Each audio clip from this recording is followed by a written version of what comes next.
South Carolina Representative Mark Sanford has never lost an election in his long career until last night. The Republican's not been shy when it has come to criticizing the president.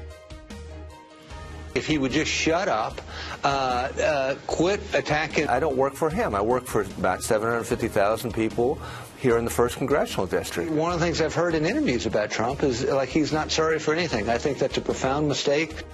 So it's comments like that that may have led to a stinging last-minute tweet from President Trump that went like this. Mark Sanford's been very unhelpful to me in my campaign to make America great again.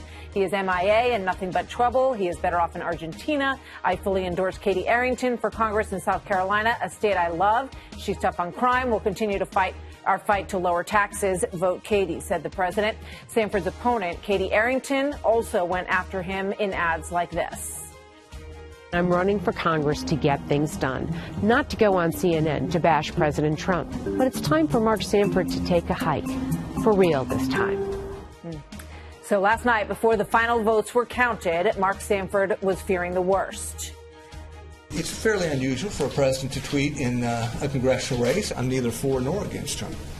I'm for ideas that I've long stood for over the entirety of my time in politics. It may have cost me an election in this case, but I stand by every one of those decisions. And Sean Spicer will join us in just a moment on whether he thinks this is a lesson, perhaps, for other Republicans running in the midterms. But first, here exclusively tonight, we're very glad to have South Carolina Congressman Mark Sanford joining us. Congressman, welcome. It's good to have you here. Good evening to you. Obviously, last night was a rough night for you. You've had a very strong, long career in politics in South Carolina. Do you believe that President Trump cost you this election? Well, I wouldn't say it was a tweet, but the race ultimately was reduced down to who was more Trump versus not, and I lost that race. And do you say that as a warning to other candidates out there? Would you change anything about your campaign? No, we always Monday afternoon quarterback campaigns, and there are things you could have done a little bit differently. That's the nature of life. But what I would say is this. The warning is for all of us, because if you look at my actual voting record, I've been with the president 89% of the time. So, 11% I've disagreed on.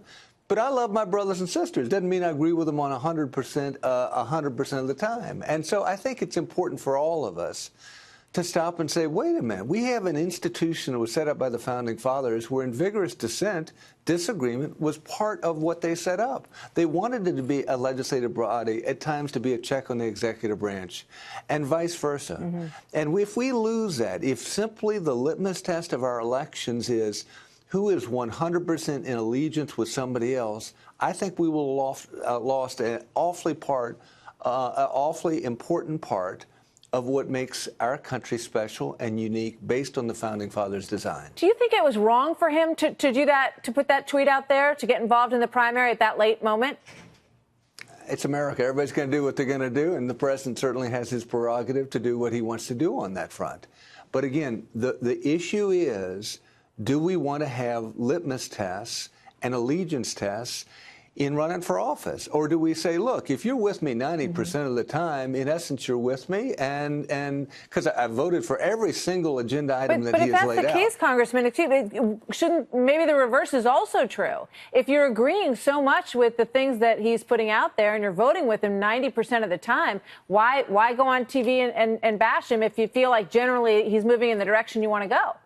It's not a bash. I mean, this is what we have going right now. I went to business school at the University of Virginia, and they believed in the Socratic process where you threw an idea down in the middle and you debate it long enough, and hopefully the truth fell out at the bottom. And that is important. That's the American way. We can agree to disagree. And so I, for instance, voted against the omnibus bill. I think it was the right vote. The president himself has later said he won't sign any more like that. But to say I disagree with the omnibus vote ultimately is, again, a stand tied to issues and beliefs that I've long held, that are important to the constituents that I represent. I don't view it as something against the president, though it was certainly cast as such in this race. This is what Senator Bob Corker said about Republicans and the party right now. We're in a strange place. I mean, it's almost, it's becoming a cultish thing, isn't it? It's not a good place for any party to end up with a cult-like situation as it relates to a president that happens to be purportedly of the same party. What do you think about that? Well, it fits with what my opponent said last night. Her words were, "This is the party of Donald J. Trump." I don't believe it's the party of Donald J. Trump. It is the party of the taxpayers of South Carolina and of Georgia and Florida and go across every state in this union. There are a lot of Republicans out there who've worked their souls out. They worked hard for years, stuffing envelopes and putting up yard signs and doing all the things that you do in politics. That's who the party belongs to. And this notion that anybody at the top, we are a nation of laws and not men, should somehow be the person that we're to be. It sounds to me that you just don't like him personally, but you, most of the time, 90% of the time, you like what he's doing. So is it personal and for you? And is that necessarily wise? I mean, when you look at the economy, you look at the North Korea, you look across the board, does any part of you say, well, maybe I should have just, sort of not, maybe I should have kept my thoughts to myself about how I felt about him personally, because I'm on board with what he wants to do. I would ask you to look at my record. I've never said anything about him personally. What I have disagreed with were certain stands that he took, and I think that is legitimate fair game in the world of politics. It certainly is. Absolutely. Congressman, thank you very much. Is your career over in politics, as was written a lot today? Do you agree with that? I've learned to, believe me, I've learned never to say never, but that would certainly be my take. I mean, but it's been an honor to represent folks back home in South Carolina for a while now. I do think that this is a wake-up call, though, about the institutions of our country, about what we believe on that front, and ultimately a wake-up call with regard to the Republican Party. And does strong stands in terms of conservatism and tax policy and spending and those kinds of things matter more, or does allegiance matter more? Would you and folks like Bob Corker consider splitting off and maybe running a candidate against the president in 2020?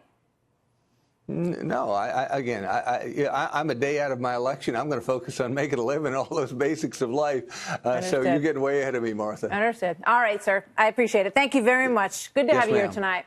Thank you.